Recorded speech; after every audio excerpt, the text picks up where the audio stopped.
జుట్టు పెరుగుదలను జీర్ణక్రియను మెరుగుపరిచే కొత్తిమీర రైస్ ఇంట్లోనే సులభంగా అతి తక్కువ మసాలాలతో రుచికరంగా ఎలా చేసుకోవాలో ఇప్పుడు చూసుకుందాం.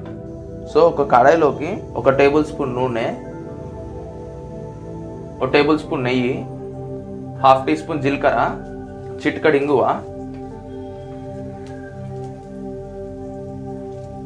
ఒక చిన్న ఉల్లిగడ్డ సన్న చీలికలుగా కోసుకున్నది,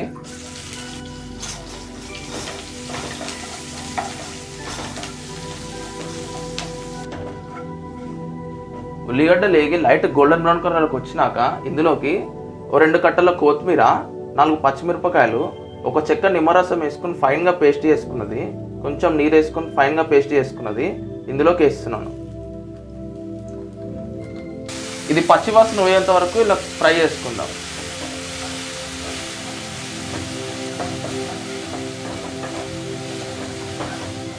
ఆ మసాలాలు అవన్నీ అవసరం లేదండి. దాల్చిన చెక్క, లవంగా ఇలా అవసరం లేదు. మనకు స్టమక్ హెల్తీగా ఉండాలి తిన్నప్పుడు. సో అందుకనే మనం జీలకర్రనే వేసుకున్నాం, ఇంకా ఇంగువ వేసుకున్నాం అంతే. ఇది ఆయిల్ సపరేట్ అయ్యేంత వరకు ఫ్రై చేసుకోవాలి కలుపుకుంటా. చిటికెడు పసుపు,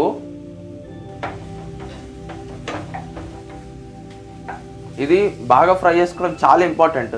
ఎందుకంటే ఆ పసరు అనేది ఉంటుంది కొత్తిమీర ఇంకా పచ్చిమిర్చిలది.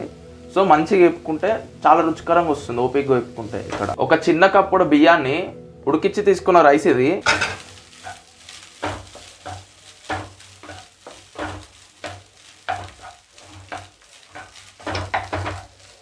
ఈ కొత్తిమీర మిశ్రమం అంతా అన్నంకి కలిసేదాకా బాగా కలుపుకుందాం. ఇందులోకి రుచికి సరిపడ ఉప్పు, ఒక 1/2 టీ స్పూన్ గరం మసాలా వేస్తున్నాను.